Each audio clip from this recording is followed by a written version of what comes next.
Hey everybody, Hey. we're about to go live, so hope you enjoy the show today. If you have any questions or comments, feel free to throw them Yeah. down there in the bottom, and we'll be happy to try to answer them. And of course, feel free to share this program with all your friends. Helps us get the word out there. And if you haven't done so before, get on our main Ross and Shoalmire page and follow us. And that way you'll get notified every time we do these videos and stuff. Yep. So, all right. Yep. Gonna be a good show. All right. 903 Here we go. 793 1071. Now here are your hosts, John Ross and Lisa Shoalmire. Well, welcome to Aging Inside, everybody. This is your host, John Ross, here live in the studio with my faithful co-host, Lisa Shoalmire. Good afternoon. Yeah, well, welcome. I got to turn your mic up a little bit. You're quiet over there. Yeah, no, it is a little quiet over here. All right, so we're here in the studio. It is April the 20th. So everybody is recovering from the tax day that hit them on Monday. Yes, a lot of working folks are. Luckily, a lot of retirees don't have to deal with that quite as much. That's true. Some do, but some do, some don't. You know. So yes, we are past that, and unlike the last couple of times we've been in the studio, John, it's actually a beautiful, lovely day to be here in the studio, and so hopefully our listeners are, maybe now they're finally getting to putter about in the garage or the front flower beds and have the radio on listening. That's right. So you're getting out there in your garage, got your garage radio blaring some Aging Insight, because just like we know, that this is the #1 program for information related to your health, housing, financial, and legal needs. Everything seniors and retirees and people with disabilities. That's what we do. That's what we bring to you. And of course, we're able to do that because we have sponsors. That's right. We have sponsors who throw in some coin every month so that we can have an hour of time here on the radio to bring free information to the listeners out there in Radio Land and be right here on Facebook Live. Some of those sponsors include Texarkana Funeral Home, Red River Federal Credit Union, Calhoun Creek Estates, the Heritage Nursing and Rehab Center, the Reunion Nursing and Rehab Center, Twin City Rehab, the Barnett Agency, and I feel like I'm missing somebody. Edgewood Manor. Edgewood Manor. Okay, yeah. Yep. So yeah, all of our sponsors, they help, and Dixon Memorial Hospice, by the way. Yes, Dixon. Yes. They've got a deal coming up, I think. Yes, Senior Day. That'll be in May. Yeah, that'll be in May. So they bring us the show because they support all of this information. They know it's important. We know it's important, and that's why we bring it to you. And also things that are important out there.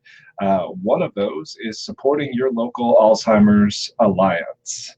Alzheimer's is probably the, at least, to me, it's probably one of the most awful diseases that we have out there. And I've often described it as the only disease out there that takes your life 5 years before you die.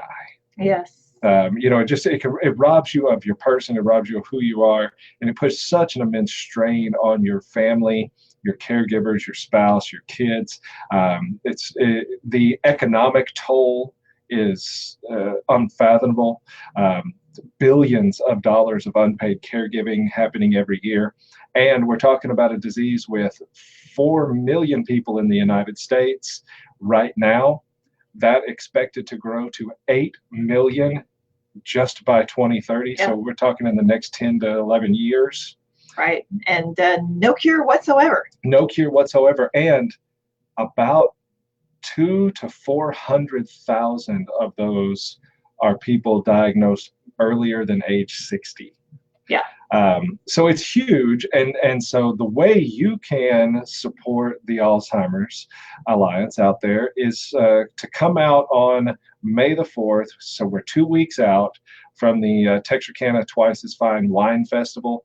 It's May the 4th. It's a great event, and it is the It's the biggest fundraiser that the Alzheimer's Alliance does every year. This is where we make all of the money that we use to operate for the entire year. So it's out and support. And hey, how easy is that? Yeah, just come out and have a good time. Yeah, all you got to do is come out, have a good time. Visit with the artists that are going to be out there. Eat the food that's going to be out there. And even if you're not a wine drinker, if you are a wine drinker, come out and drink the wine. Come out and drink the beer. But even if you're not an imbiber, yes, maybe you're a teetotaler, that's all good. There's plenty of non-alcohol stuff to do out there, but just your presence shows us that you support the Alzheimer's Alliance, and that's what brings in the sponsorship dollars and all of the other things that go along with it. So definitely expect to see all of you out there at the wine festival. That's right. So hopefully we'll have a lovely spring day for the Texarkana Wine Festival coming up on May 4th. That's right. May the 4th be with you. Yes. So it's very easy to remember. And of course, Lisa and I always got stuff going on. This week is my advanced elder law and estate planning class over at Texarkana College. You know, I often talk about the 3 phases to a proper estate plan. Phase 1 being planning for your own incapacity. Phase 2 of having a plan for how the assets will transition at death in the smoothest, easiest, most cost-efficient manner. And phase 3 of planning for those people that you're going to be leaving behind. And this 3-night class over at Texarkana College gives me the ability to go into detail on all 3 phases of that over 3 nights. So Tuesday the 23rd, Wednesday the 24th, Thursday the 25th, from 6 p.m. to 8 p.m. each night. Texarkana College. It'll be over in the what's the name of it? It's the Levi Hall. That's right. It's in the business building. They have a nice lecture hall there at Levi Hall. Easy parking. Parking is right there next to Robinson. Yep, Robinson Road. It's the kind of building that pushes out towards the road right there. Levi Hall, you can register by going to the Texarkana College website. You can also go to the Ross and Shoalmire Facebook page and look through our events section and find out that and all the other things that we're out there doing. And if you're thinking that you want to come out to that class and you know, maybe Wednesday evening you've got some obligations at church or something, that's okay. First of all, it's a free class, so you're not lose anything. There's no attendance taken. Yeah, and second of all, if you have to miss Wednesday, that's all right, because you'll still get good information on Tuesday and Thursday if that's what you can do. So don't let that stop you. Yeah, no, that's right. Come out 1 day, come out 2 days, come out all 3 days. I guarantee every day you will learn something. And if you don't, I also guarantee to give you your money back for this free course. That's right. All right. Now, Lisa, I remember a couple of years ago, I don't remember how many years ago, but it was a couple of years ago. And I don't remember the context necessarily, but maybe it was a Facebook post, maybe it was something one of our stupid teenagers said. I don't really know. But the term, as a term, 420 came up. Okay. And you had no idea what the reference was. Yeah, no, I didn't. In my own defense, however, we'll get to that. But yeah, no, I had just the throwing off the offhand term of 420 meant nothing to me. It didn't. And now, and again, for people that don't know you, you're maybe just a bit of a Pollyanna. I am a little bit of a Pollyanna. But and so you know, I figure if Lisa Shoalmire, bit of a Pollyanna, and yet via our practice, also pretty worldly at the same time. Yeah, you know, voracious reader, keeping up with current events, but yet, you know, a little sheltered. And so the 420, you didn't know what it was. I explained it all to you, and we were good there. But I'm guessing that if you didn't know it, that there's probably people listening to the program right now that when I say it's 420 day, they don't have any idea what we're Yeah, they're just thinking you're telling them that it's April 20th. Yeah, they probably would, which in fact, it is. It is. It is. Which is where all of this comes from. 420, and I didn't research to find out how this got started.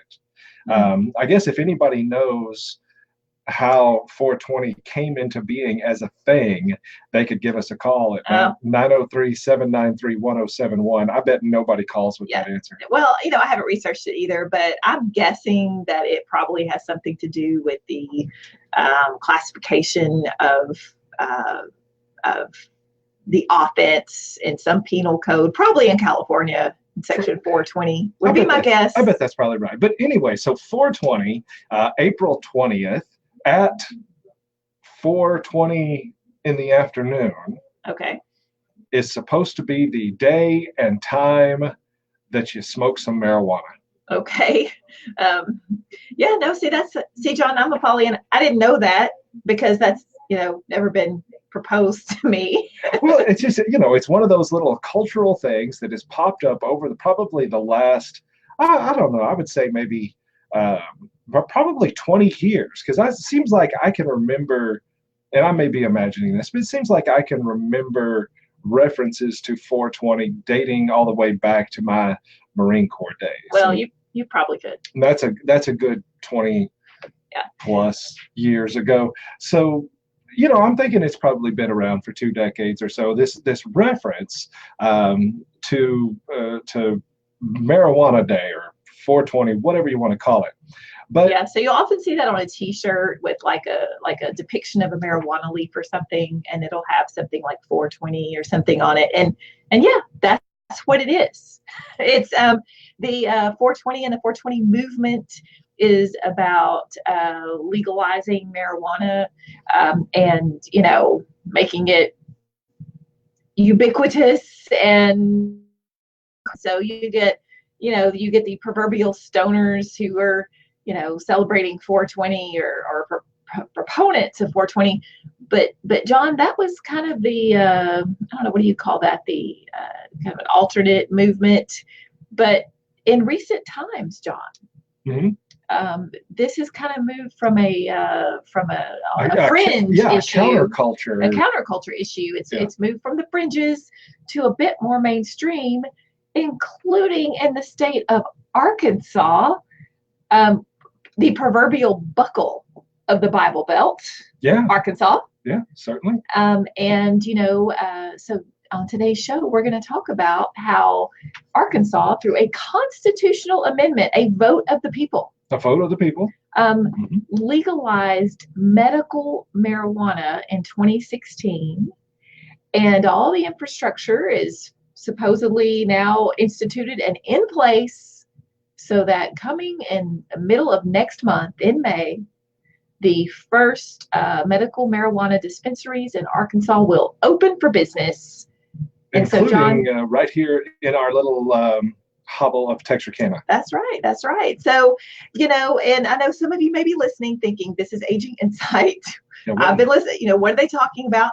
Well, a lot of older folks, seniors, dealing with some disease processes, some chronic conditions that are actually covered by the medical marijuana statute in Arkansas. So, John, we thought with today being 420, now being educated on the cultural significance of April 20th. That's right. And with all of this other stuff going on in the news, especially locally here in Texarkana, but also nationwide. Yes. Perfect time to talk about how all of this marijuana legalization movement impacts the senior population, retirees, and those sort of folks. So that's what we're going to be talking about today. We'll take a little break. When we come back, maybe just a little history lesson on some of this. Because we're all about some edutainment. That's right. So a little history lesson, and then we'll get into all of this stuff. And of course, you can always call in with your questions or comments. The phone number is 903-793-1071. we will talk to you here in just a second.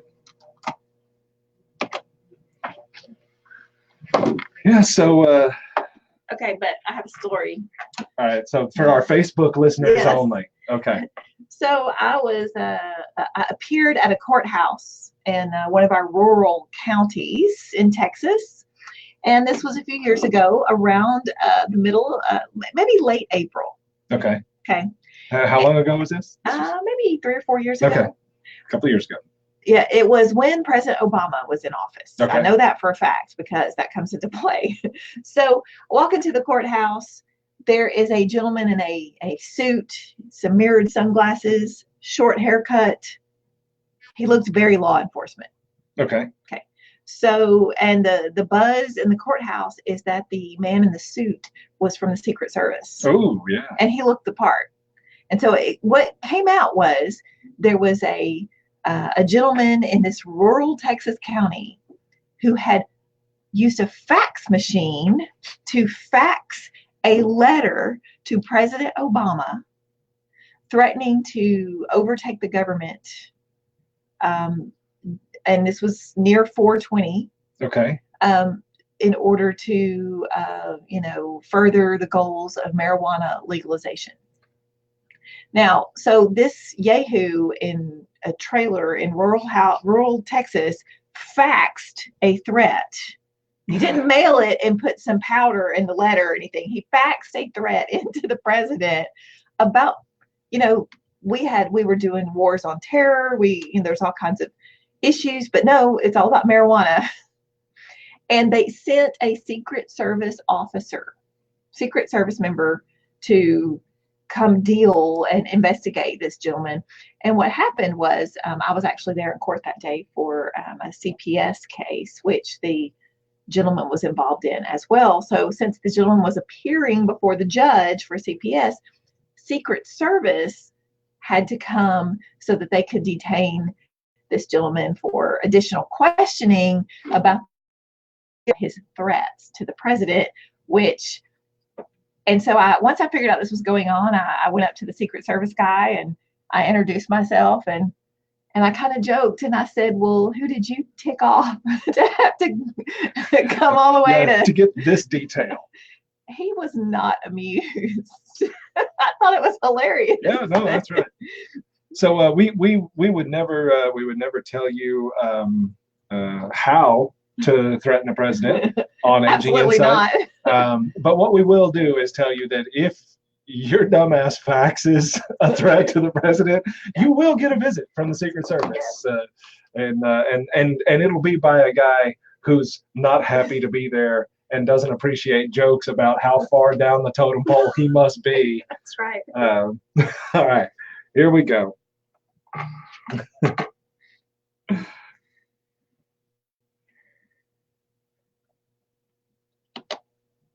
All right, everybody, welcome back. This is Lisa Shoalmire. I'm here with John Ross on Aging Insight today, and we're getting a little edgy today, although it's quite relevant to our seniors.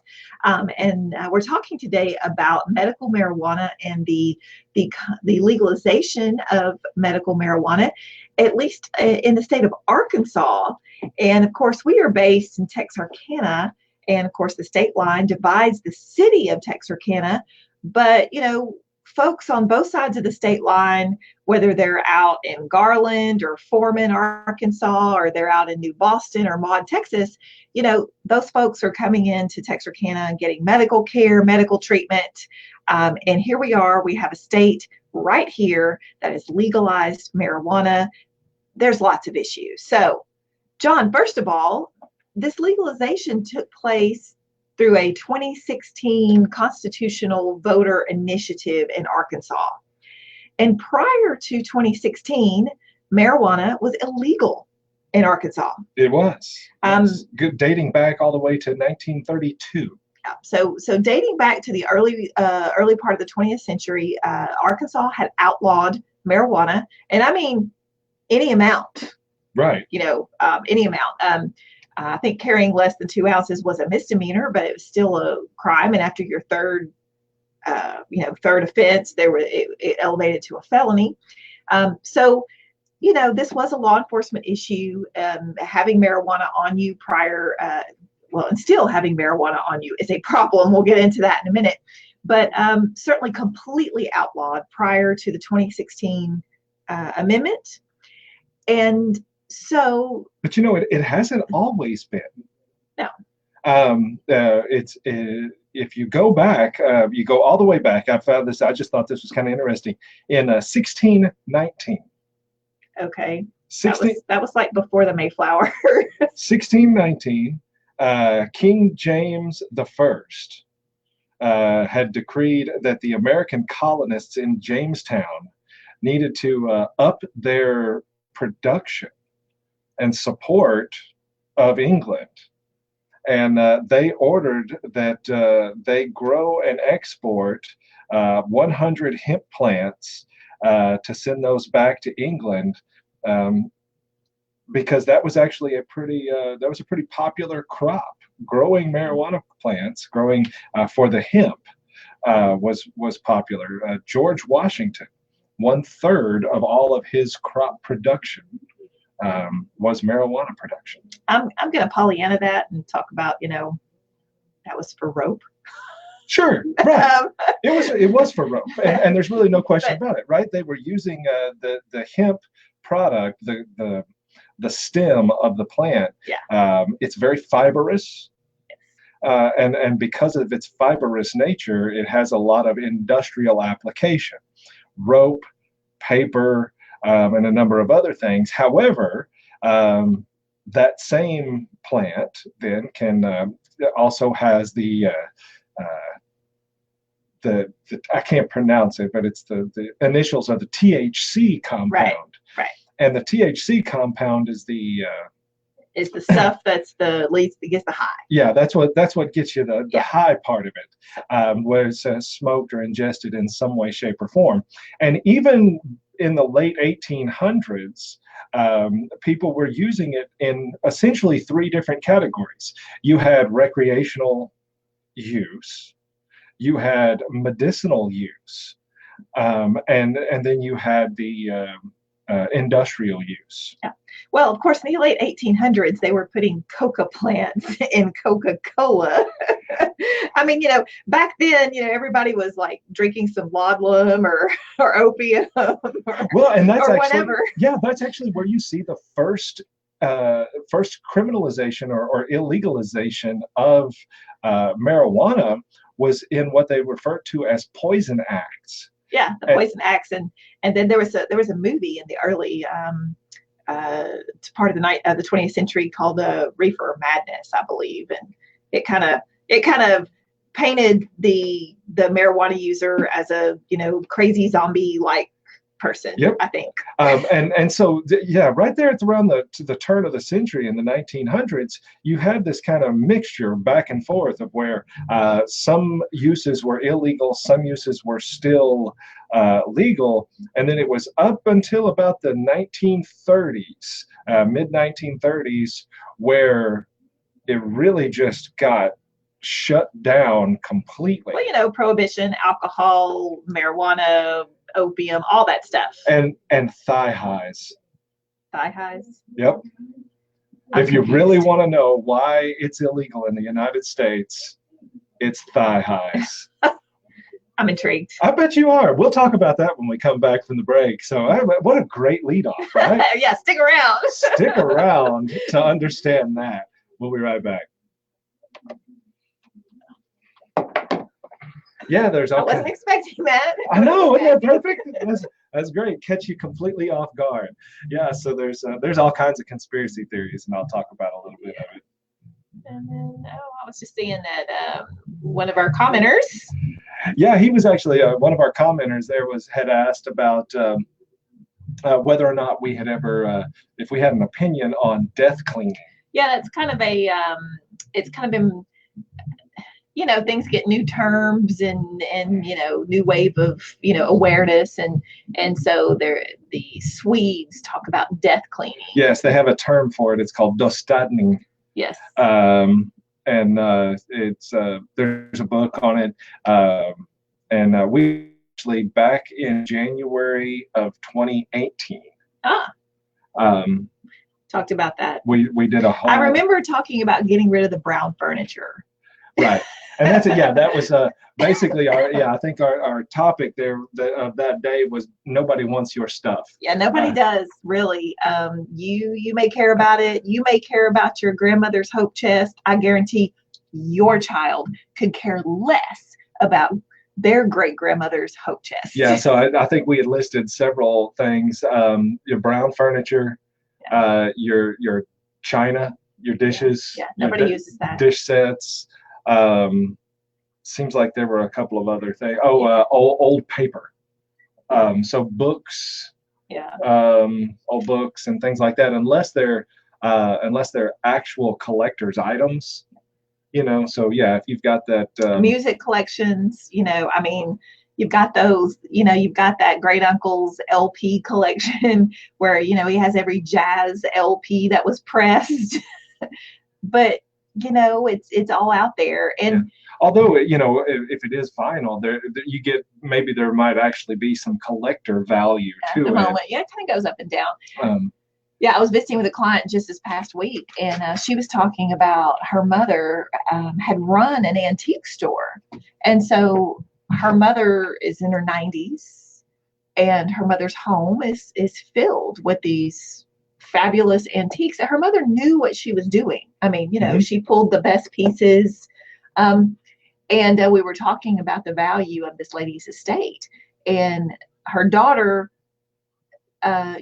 practically understands and recognizes that mom's antiques, they're not as valuable as maybe they once were, 20, 30 years ago, even though they're that much older now, because the market is just not there, even for, curated, identified pieces. Yeah. So. Yeah. Again, if there's something very, very special, maybe, but this ordinarily special category, they're just not if you've got the very elite stuff, which you don't, folks around here don't have that kind of stuff, and that's fine, but for the rest of you don't. And that used tape of Jufria's greatest hits from 1987 is worth nothing to anybody other than Lisa Shoalmire.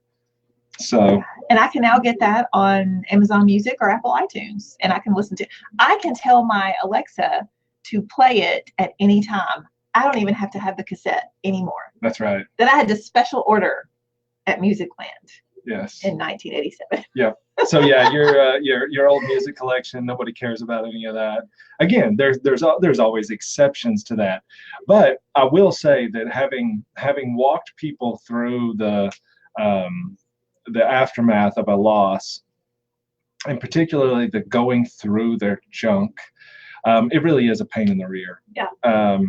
And it's often very difficult for the family members, because they know that you, who are now deceased, that those items carried a certain place in your heart, even though they mean jack squat to everybody else. What that does is that makes the transition from your presence to your loss that much harder. Yeah, because the kids think that they're hurting your feelings or your memory or your legacy by throwing something out. Right. So you're actually not doing them any favors by keeping that stuff around for the most part. Pare it down to the few things that really do matter. So. All right, here we're going live again. 1071. Now back to Aging Insight with John and Lisa.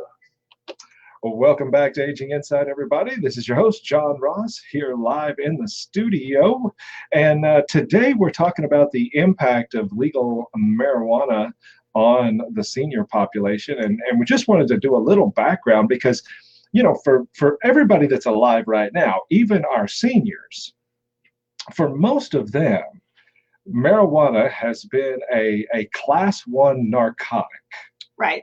And a class 1 narcotic, that is something that the Food and Drug Administration has said is very dangerous, highly addictive, restrictive and heavily regulated criminal possession. Yeah, dangerous and criminal. Dangerous and criminal, right? So they're really throwing it down on this, and that has been the case since the 1930s, pretty much everywhere in the United States. And right before the break, we were talking about, you had the poison issues of the early 1900s, around 1900, around the turn of the century, where cocaine, marijuana, and all of these things were being introduced into consumer products, and you had these hucksters that were out there offering cures for everything under the sun. It makes me think of the I Love Lucy episode of the Beta vitamins. Wow. Do you pull out the most obscure? Hey, our listeners and our watchers, they know it, they appreciate it. But I completely threw Lisa for a loop right there at the end of our last segment by pointing out that all of this, the actual illegality of it, is because of thigh highs. Thigh highs. Is this going to have something to do with flapper girls or something? No, it has everything to do with DuPont. Okay.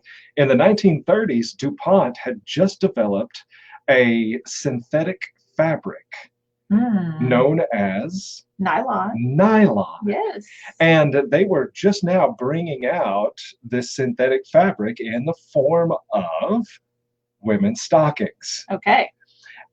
Now, the fiber from hemp could also be used for clothing purposes. And in fact, you can now go to the mall here in Texarkana and buy a hemp shirt.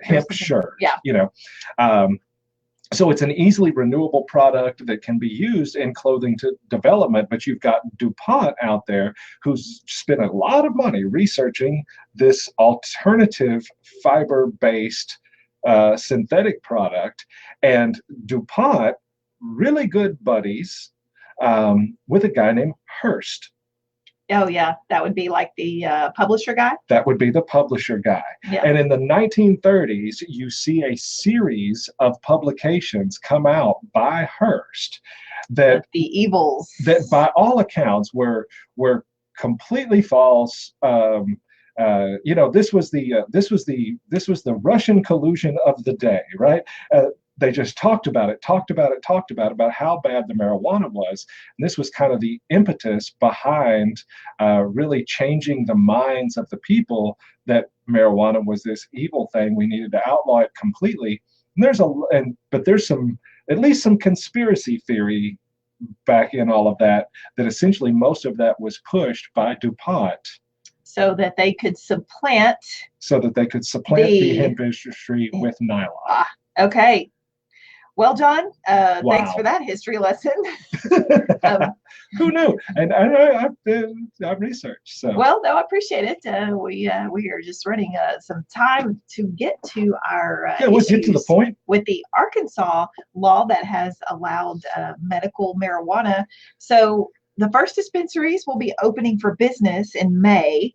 And so, John, this is a medical marijuana program. This is not a recreational program. Yeah, I actually read an article from the New York Times this morning, and it was talking about in Colorado where they have actual recreational legalization. Yes. And they were talking about some of the assisted livings or the independent living centers that were taking the busloads of the retirees from the assisted living place to the dispensaries where they could pick up stuff, and most of that, at least talking in the interviews in the New York Times article, most of that stuff was related to the medical uses by those seniors. Okay, so let's talk about it in Arkansas. This does not apply in any way in Texas.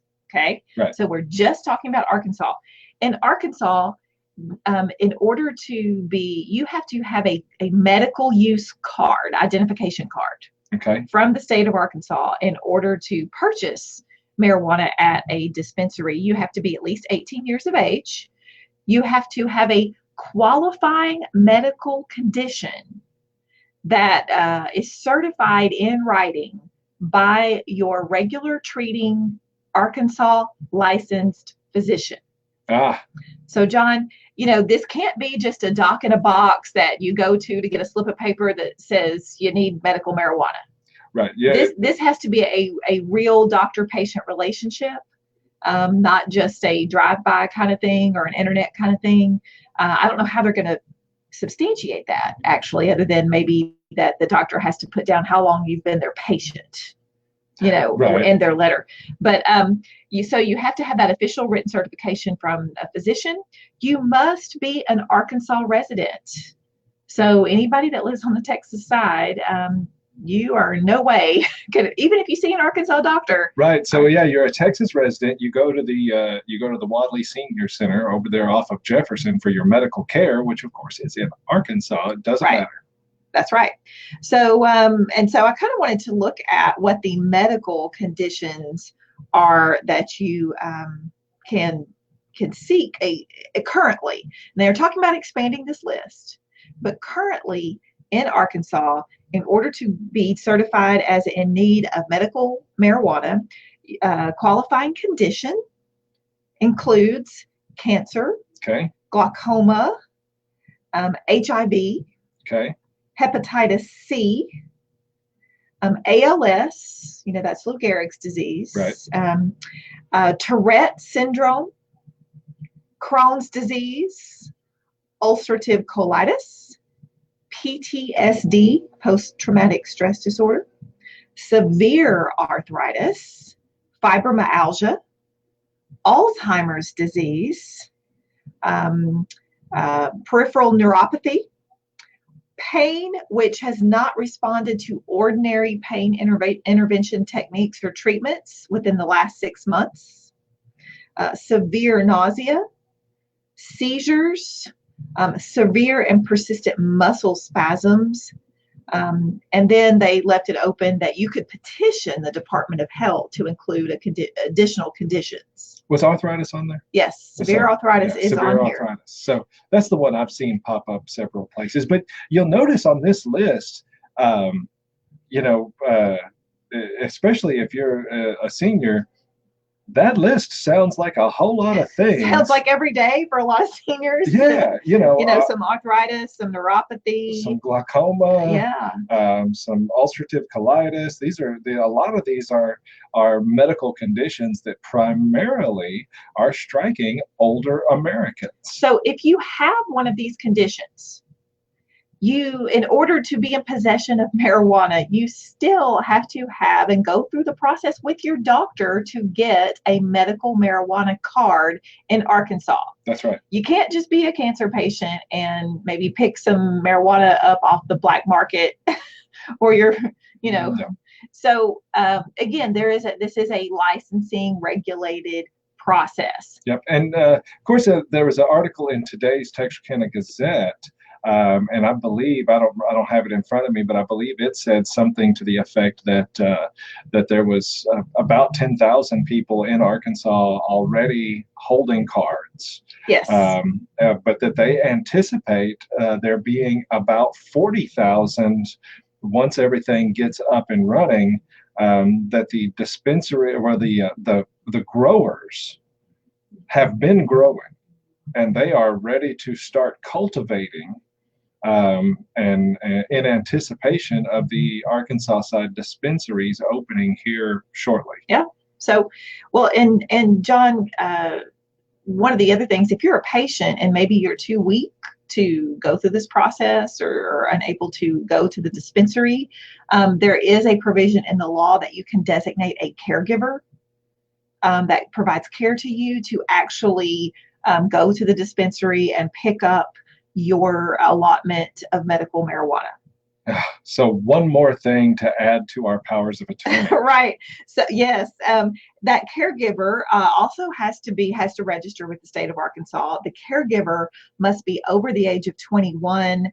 They must not have been convicted of a felony.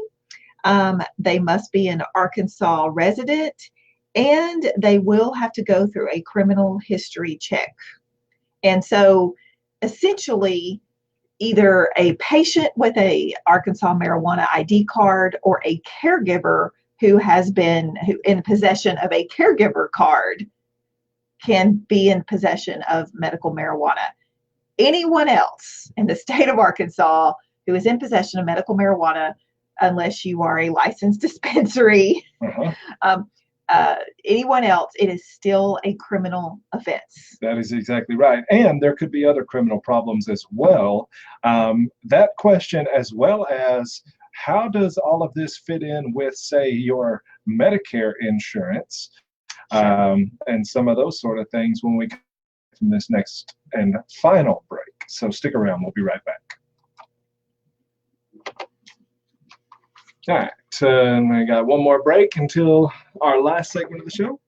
I was looking on the news, and it appears that they're already petitioning the Department of Health in Arkansas to add 50 or 60 additional conditions to the medical marijuana use statute. So I do expect that list to expand. Of course, a lot of people think that the medical marijuana is just the way to crack the door open to recreational use.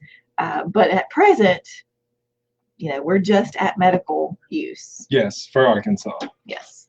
And again, it is Arkansas, and we'll mention this a little bit, but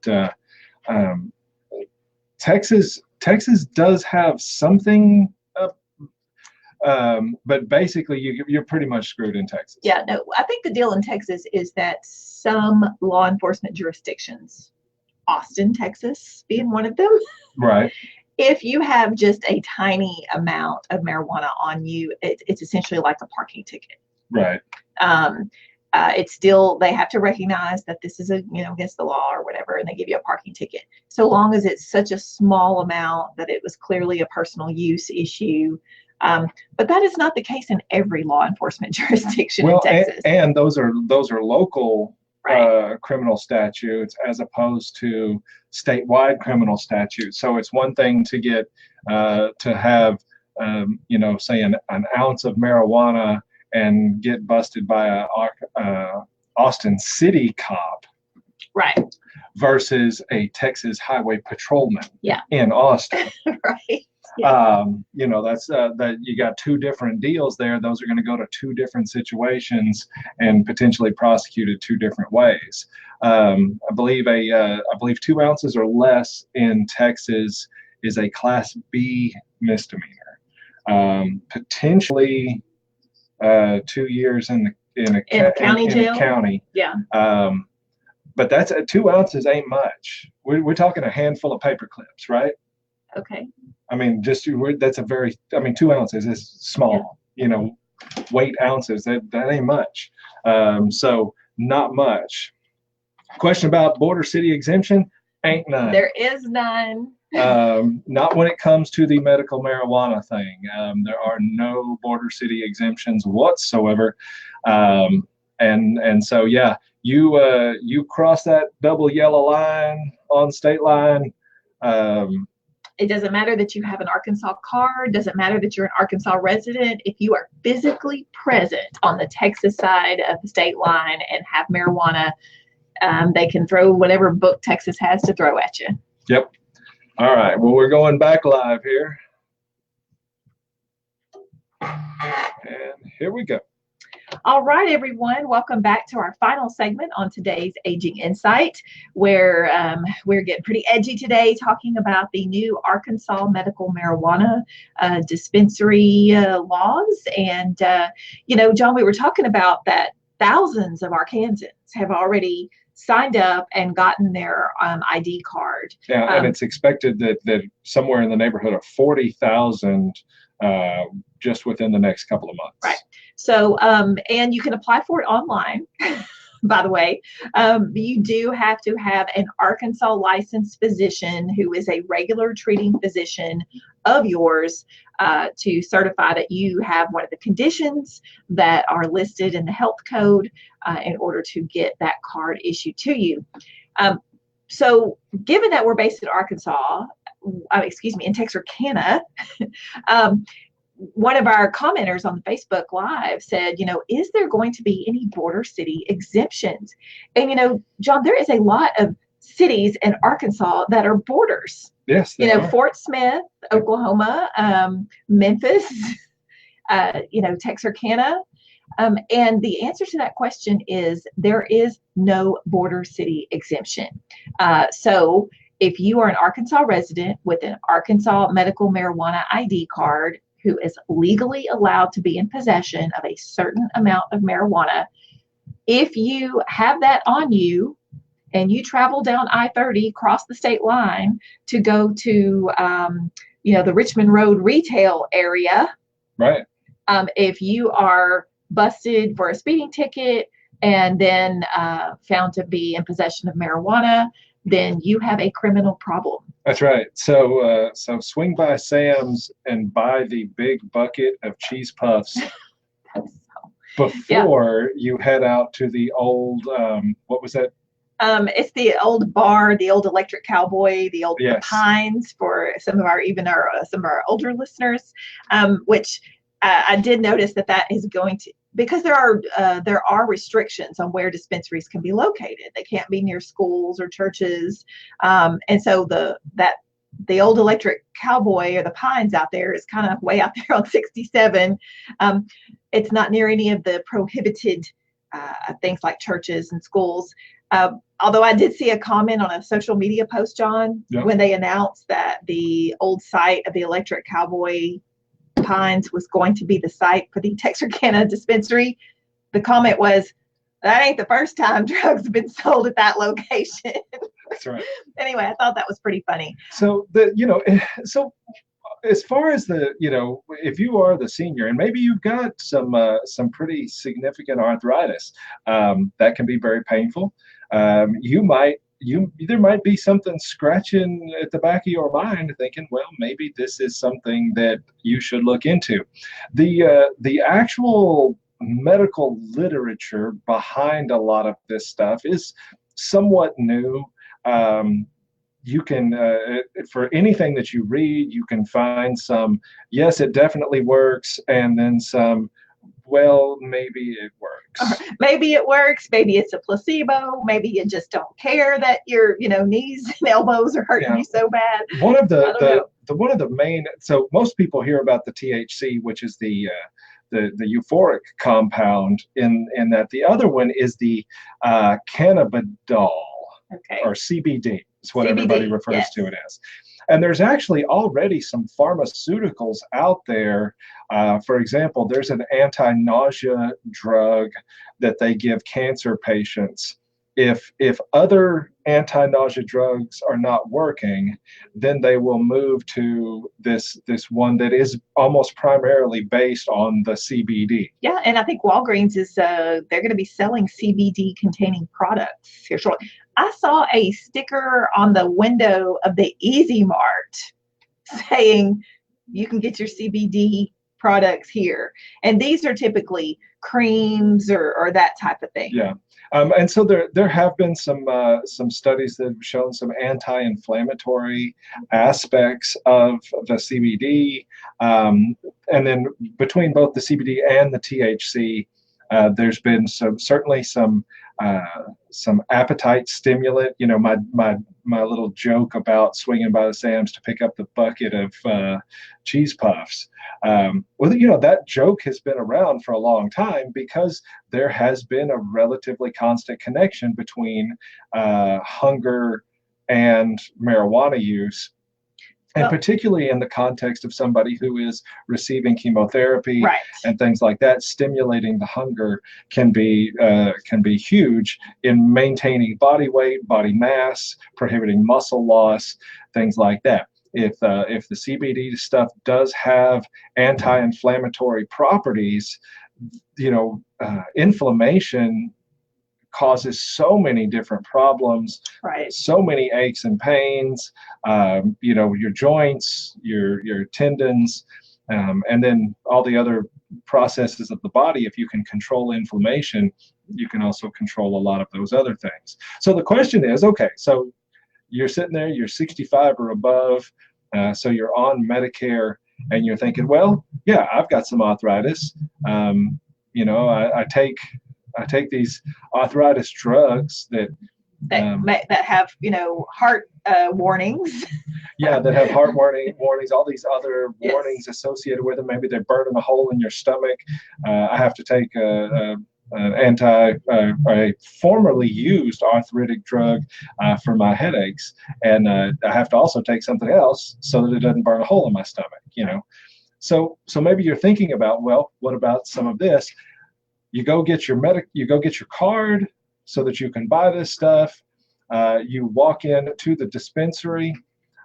If you think you're going to hand them your Medicare Part D prescription drug card and get this stuff either free or low cost, you are wrong. That's right. You're wrong. Of course, Medicare is a federal government program. And as of this date, the federal government classifies marijuana and its components as a drug. That's right. On their prohibited drugs and scheduled controlled substances schedules. So Medicare, being a federal program, is certainly not going to use any of its dollars to buy for you this particular product at this time. Obviously, John, Medicare does pay for controlled substances such as, various opioids and painkillers and things like that. But as far at this time, there is no drug program affiliated with Medicare that we know of that is going to be paying for this. Yeah, and the only exception to that is those the CBD pharmaceuticals that I mentioned that have been FDA approved, that are offered by the big pharmaceutical companies for things like Big Pharma strikes again. Because I remember when my dad had cancer, he was prescribed those medications, the CBD type medications, for the appetite stimulant purposes, and that's very common with cancer patients. Right. So, but just your kind of more common use of being able to go to a dispensary, purchase marijuana, and then bring it back home and use it at your leisure. That still, nothing in there is going to be right. You're not going to be able to use any form of your Medicare. To do that. Also, John, some of you may thinking, well, I'm a senior on a fixed income. I've got some of these ailments, but I also don't really have the income to pay out for these dispensary. John, the question is, can you grow your own marijuana in the state of Arkansas now? That if you have a medical marijuana card, but you would prefer to grow your own, can you do that? Negative. No. Yep, still illegal. Hey, the government's got to get their part, right? That's and they can't get their part if you're growing it in your backyard. So you are absolutely prohibited, regardless of holding a marijuana card, from growing any personal use marijuana. That's right. So this is what we know about it. Does it work? Can't say. But there's certainly a lot of people that swear by it. But if you are thinking about using it, you better be an Arkansas resident. You better keep your butt on the Arkansas side while you're doing it. Know the law. Know the law. This is a bit up in the air. So appreciate you sticking around today. We will be back again next weekend. Yeah. See you then. See you. Bye-bye. Bye. And goodbye to all of y'all. Appreciate y'all. Marinol, was that, Les, is that what it is? Is that the drug? All right. Okay. Marinol. I guess that one's probably the one we were thinking of there. Yeah, see, we had to rely on our medical folks to. That's right. What do we know? All right. We will see y'all next time. Have a good evening.